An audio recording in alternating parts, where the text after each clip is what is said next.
at 10.7 parametric or graphing parametric equations, and I'm going to do the first two objectives, and those objectives are graph parametric equations by plotting points, and then graph trigonometric parametric equations by plotting points. So anytime you go to graph this, if you were to do it by hand, all you would do is you would make a input-output chart where you would plug in values for t for each function and figure out what the values for x and y are. Now I'm using Desmos here to kind of do my input-output chart. So I've got negative 3t minus 1, and then t squared plus 2, t squared plus 2 representing the y value, and negative 3t minus 1 representing the x value. And we're going to use the top piece representing x and the bottom line representing y for this whole video. And then I have this sliding scale here, which is just going to be my input numbers. So it's going to change the numbers that correspond with x and y here. So when I change this to time equals 0, I get negative 1 for x and 2 for y. So what I'm going to do is I'm going to come down here and I'm going to plot negative 1, 2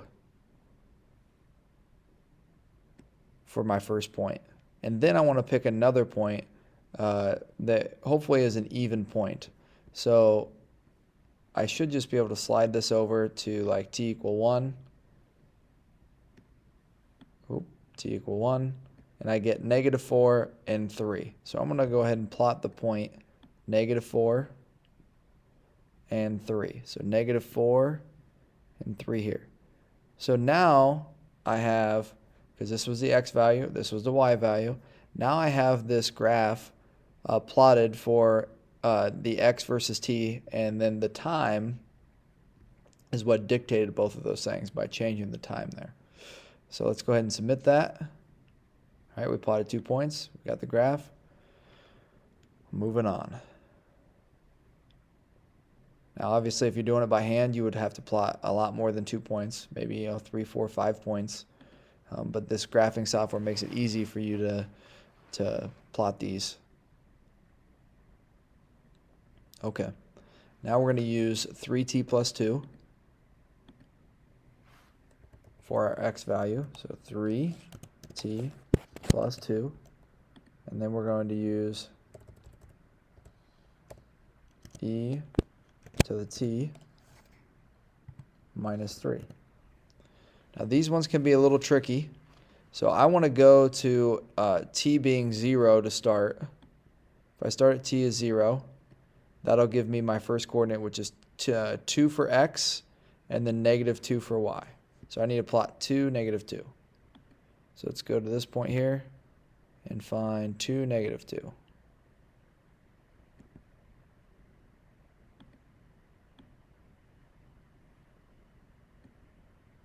Should be able to move it.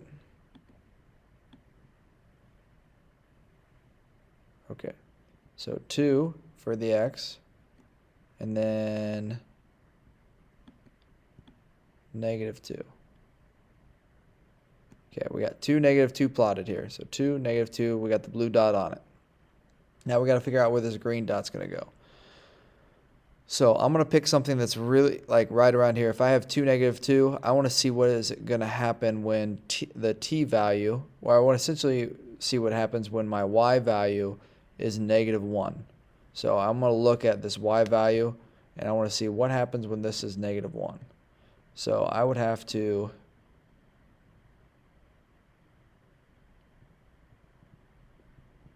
bring this back. Okay, so when my x value is 5, it shows here, my x value is 5. I should have a y value that is negative 0.282 essentially. And so right now I have an x value which is, I do have an x value which is 5 and negative 2.82. So I already have this thing graphed correctly. So I can go ahead and, obviously this is rounded, but I can go ahead and submit and I should be good to go. Sometimes those exponential graphs can be a little finicky, so you got to really make sure that you're picking a value that you can easily see is a coordinate on the graph. Now we're going to graph trigonometric, parametric equations by plotting points. And they give you -4 sine 2t. So I'm going to go ahead and write -4 sine 2t for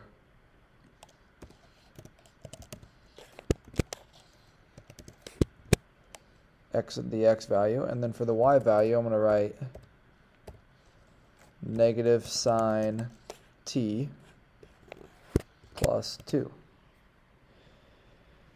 Now they tell you the two coordinates they want you to plug in here. We want to look at what t equals 0 is, and we want to drag that point around. So that's 0, 2.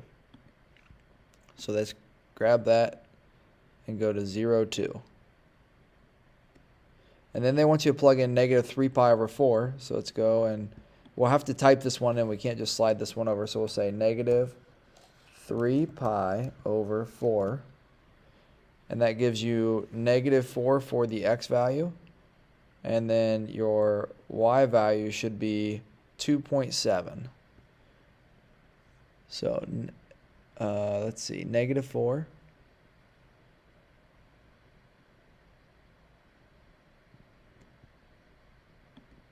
And it won't tell you what it is, but you can see it's just short of 3 there for the y value. So that looks like about 2.7, which is what it says the y value should be. So once you've graphed those 2 points, then you're good to go. You're good to submit. You should be correct. So those ones are a little easier because you just have to plot 2 points. You can see that in their chart, they have a bunch of points plotted here. And that's what you would do. You'd make a chart just like this if you're doing this by hand. And you just plot all those points.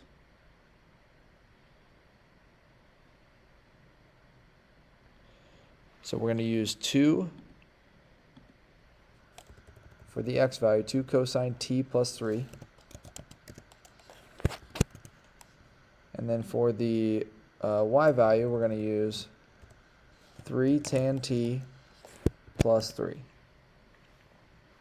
Now, they give you some coordinates to plot. We can go ahead and do this -3 pi over 4 if we want, except that might, let's wait to put this one in. Let's go to 0 first, and we'll come back to that one. So 0 should be 5, 3. So let's grab this and mark x value of 5, y value of 3. So that's 5, 3 right there. And then let's plug in -3 pi over 4. And they're telling us that we should have an x value of 1.58, and our y value should be 6. So let's grab this, pull this down to a y value of 6, and let's see, are we in the right? Is that 1.58? That's pretty close, 1.58, comma 6. We should be good to go. Let's go ahead and submit that. All right, and that's how you do the first 2 graphing activities for your section 10.7 graphing parametric equations.